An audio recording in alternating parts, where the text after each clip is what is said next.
Hey, what's going on there, folks? Good evening, good afternoon, good morning. It is the Earthmaster out here on this Wednesday, third day of 2024, about 1:16 p.m. here, California time. Latest activity shows a 3.2 over here across the area just south of Taiwan.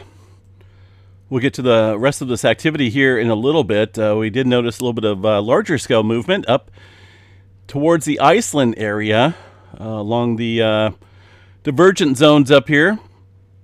Looks like a 3.4 and 4.7 as well in that area. I want to cover what's going on up here first. This earthquake activity definitely ramping up here, about 148 earthquakes, but it's not in the zone that we've been looking at. It's actually been northeast of the Grindavik area, away from our latest area of interest in terms of magma intrusion here. Of course, all the fissure activity that opened up last month there around the 18th of December. This area is quite a distance over here, centered right in the rift zone, the continental rift zone here that extends across this area. That's a lot of earthquake activity. One would think maybe something's going on here, but I believe, at least looking at some of these GPS stations here, that this is simply tectonic stress out here across this area, because the GPS station right here, specifically around this area here of the Kreisvik area, this volcano section here, does not show any type of vertical displacement. It would show, obviously, with the ongoing earthquake activity. I'm just not seeing it there. There's other stations nearby that we can look at as well. And minimal activity, minimal inflation across this area. Nothing that would be of concern in terms of, maybe something's about ready to pop here in this area. But I'm really not seeing it. I believe this is a region that did see some stress out here back in December as well. I'm thinking it was just right before the eruption activity down here north of the Hagafell, in this area right here where our most recent fissure activity has been ongoing for those couple days back in December. It's still a waiting game down here, but this activity, it's some decent movement, a lot of swarming going on. It looks like even right now we have a 4-pointer coming into the area, right? Into this mix. Well, it looks like maybe let me see here. It says 4.0, but I'm only getting a 3.3 in this area. Either way, doesn't mean that this activity can't amplify the conditions here across this region. I know it seems like a good distance, but whatever goes on here across these rift zones down south here, along the plate boundary, and also up here across these continental rift zone here where this activity is occurring, could have an adverse effect on the activity there across Grindavik. So we'll continue to watch that. But like I say, I've been looking at the GPS stations here, and I'm not seeing any elevated indications that would tell me that there's magma brewing underneath the area. The depth of these earthquakes there, kind of all over the place, mostly deep though, about 4 kilometers or so, some a little bit shallower, but it seems like the consistency of the depth there, about 4 kilometers or so down beneath this area, is looks like that rings true there across the majority of these quakes in this area. So we'll continue to watch that. Of course, like I say, keep an eye on the GPS stations there for telltale signs of magma intrusion. I just don't see it there for now. I think that's stress. Down here, though, across the Grindavik area, we're still looking at elevated elevated activity in terms of the inflation here. Now, this station here across the area, I pulled this up. I think it was this station right here. This little red dot, I don't know if you guys can see it. It's a GPS station there. It looks like it went offline roughly about the time of the eruption out there, the fissure activity. So we have to go to the Svartsengi GPS coordinates here, and it still shows here that we're going up and up and up. Notice that it dropped a little bit here around the 18th of December with that release of energy in that fissure activity here across the region just east of the Svartsengi area. Now, we're still going up though. But if you look here in the last, let me pull up a different map here real quick. If you look in the last couple days, it looks like we have mellowed out slightly in terms of the inflation out here. Here it is up until, well, January timeframe would be roughly about here. It's not marked, but over the last couple days here, we've kind of, you know, it's definitely still elevated, but things have kind of leveled out here, meaning that it's possible we could be looking at a breaking point anytime soon, potentially sometime soon in this area. The question is, you know, where exactly is this going to break open at? The more likely area, I think, right now, and according to the professionals there, is that it's going to be in the same area north of the town of Grindavik, northeast here around Hagafell. But there's always that likelihood, right? We already seen magma rolling underneath the surface here, subsurface area of Grindavik earlier in the December time period, and in November as well. So it's possible we could see that happen again. Right now, all indications here are that you know, we're kind of reaching a point here where we should start to see something take place with the leveling off of inflation. Not going down, but it's leveling off, and that means that things are pretty well, I guess the word I can use is compacted down there, right? It's just to the point of where this ground out here can't rise anymore. And yeah, we'll continue to watch that. They are in the process of building a berm or a wall around the Savart Singi area power station. They're talking about doing that as well across the Grindavik area. I found this article here today from the Iceland Review. This article was put out again today. They're in the works of creating a protective barrier north of the town of Grindavik. This looks like that began yesterday. Once finished, the barrier will stretch an estimated 2 kilometers. Contractors will work around the clock and coordinate with the Department of Civil Protection and Emergency Management to ensure safety. Look at the cost of this, though. Roughly about 44 million US dollars here. To keep a town safe, I would definitely say that's worth it, though. Not for sure when it's going to be done, but it looks like they're going to continue to work around the clock until it's done. There's an estimate, though, here about 3 weeks to complete. That's crazy, but hey, got to do what you got to do to protect people's livelihoods out there, and you know, just try to make the best of the current situation, which is still again at a standstill. No changes to the volcanic activity here that would be noted here across the Kreisavik area as far as the regional volcanic zone goes. That's still at a green.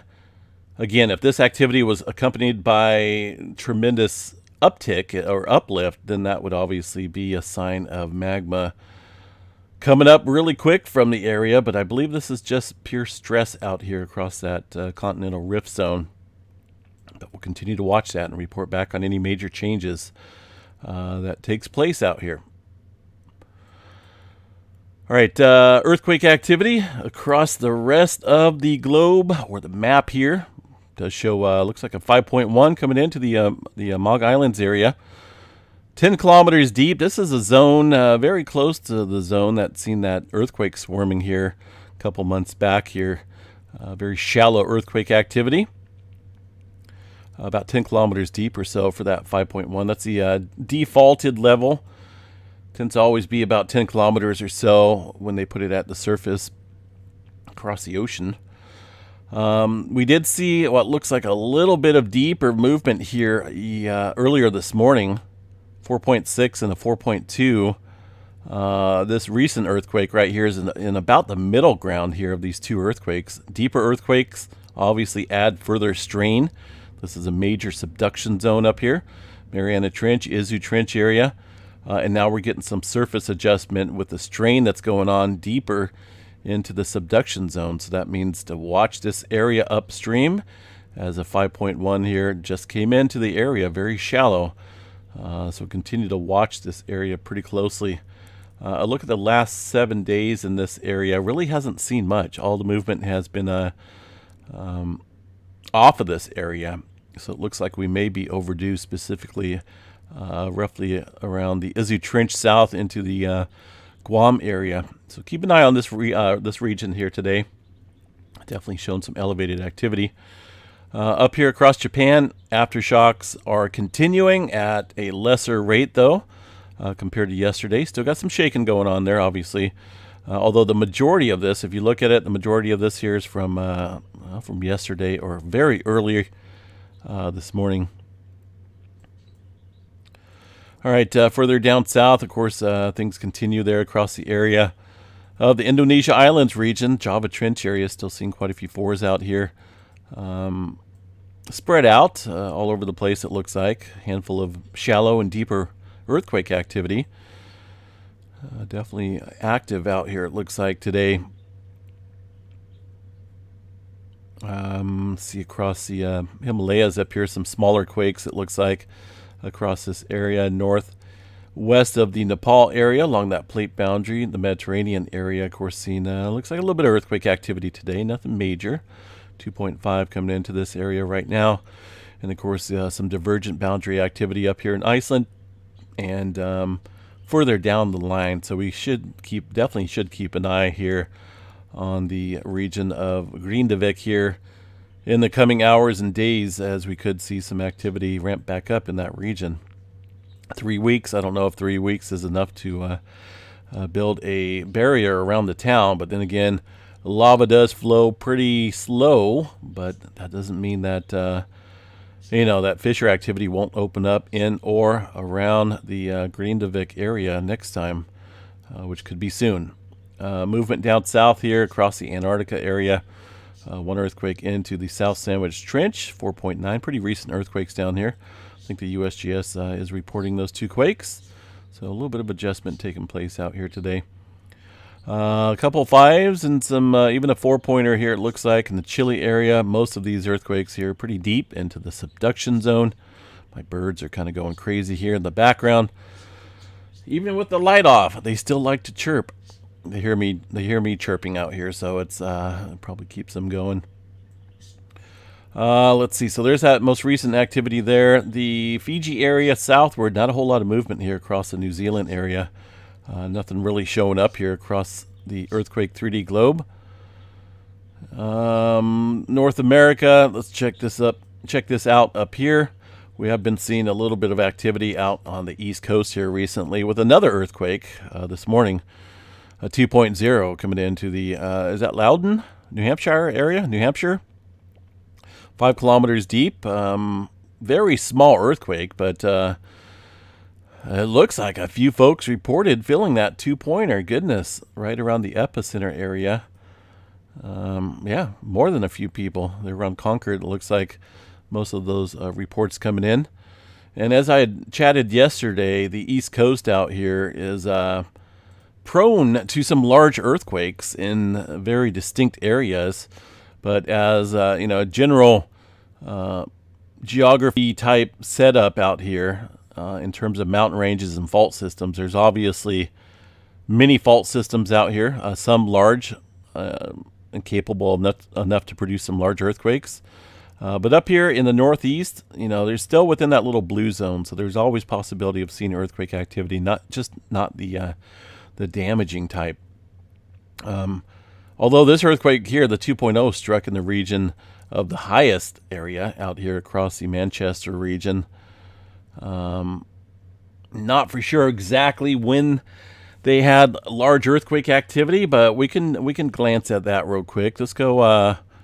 We can pull up 2.5 and above since the year 1000, right? Not going to go back that far, but just to make a point, I want to make sure I got all the records here.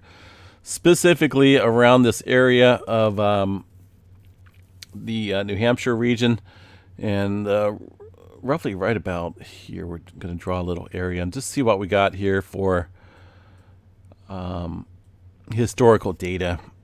I always like to find out, what's going on out here. So this is the 2.5 and above map since records have been kept. Got about 67 earthquakes specifically in this zone that we see in the earthquake today.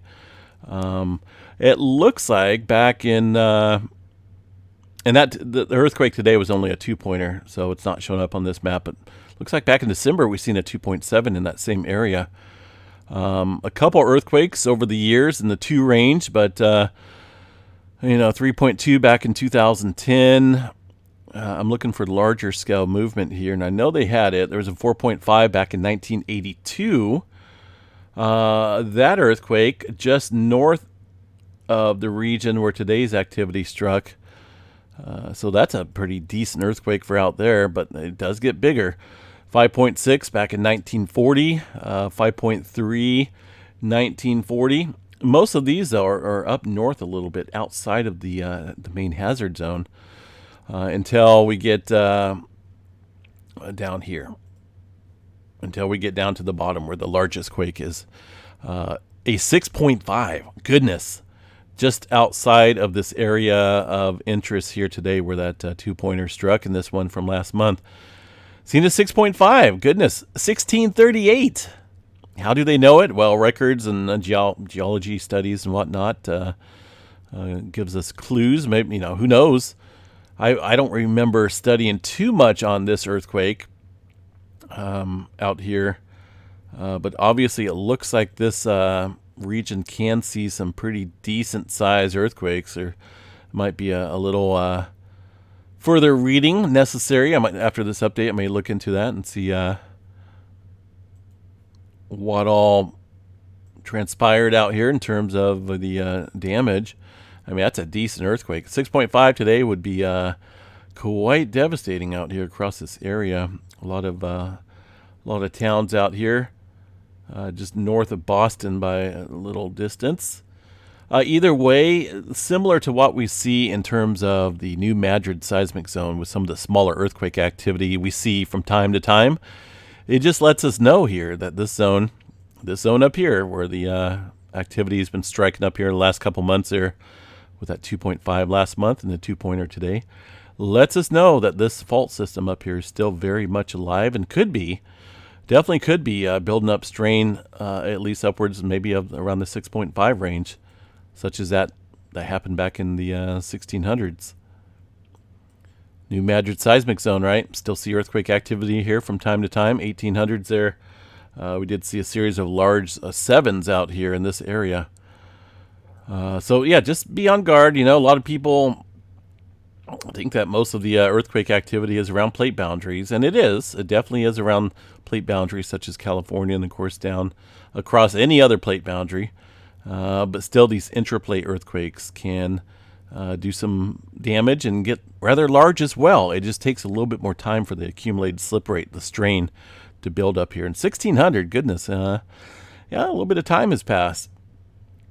Activity back in 1999, seen a 3-pointer down here in this area. I was just kind of looking away from that zone. So as you can see, look at all these earthquakes, 1727, 1727, goodness. A lot of earthquake activity striking back then, specifically in this area of the New Hampshire area. So continue to watch that. Again, the latest information out here on this earthquake, just outside of Concord for the 2.0. Just, be prepared. Things can happen, anytime. It's been a lot of time that has passed since then. All right, what else we got for the Texas area? Seeing some earthquake activity out here in the oil fields once again. Nothing major, just some 1s and 2s rocking and rolling out there in Texas. Down here in the Gulf of California, we've seen a 4.5.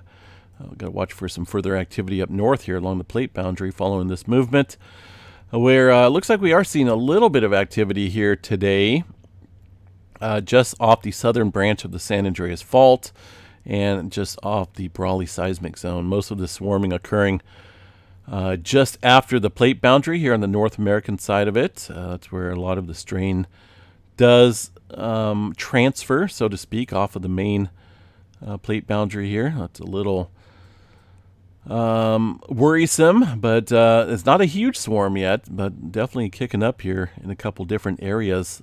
The Salton Sea area northward. Again, just keep an eye on that. California, been building up strain. Been hearing that for so many years. A big one's coming, eventually people forget about it. They become very complacent. And then when that happens, that's when it seems like the big one happens. So we'll keep an eye on this area, continuing to show some elevated activity down there.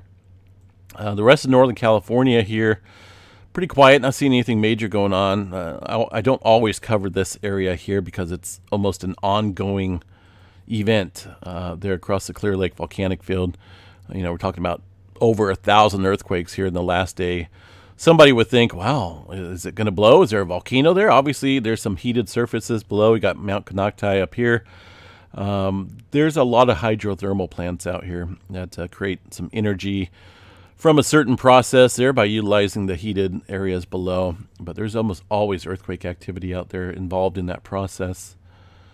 Reno area, this has been a little interesting out here watching this recently. Looks like we've come up on a total tally of about 125 earthquakes here in the last week around the Reno Sparks area, and looks like it is within town. These earthquakes occurring about 3 to 5, some a little bit deeper down there below the surface, kilometers. Today it looks like we've had a couple more earthquakes there in the low microquake range. The latest one shows a 1.7, but that's kind of up here around the Spanish Springs. Just been kind of watching that. There's many fault systems up here as well, and large earthquake activity can occur here in the 6th range or so. Up into the Pacific Northwest, not seeing too much activity today. Yellowstone National Park over here, super volcano. USGS showing a little bit of earthquake activity here. Over the last couple days, we have seen a decent amount of earthquake activity. It doesn't look like they've included all of them, but looks like a few of them being reported here across the Yellowstone area. We'll go double check the Yellowstone overview here and see what we got going on for the seismograph stations.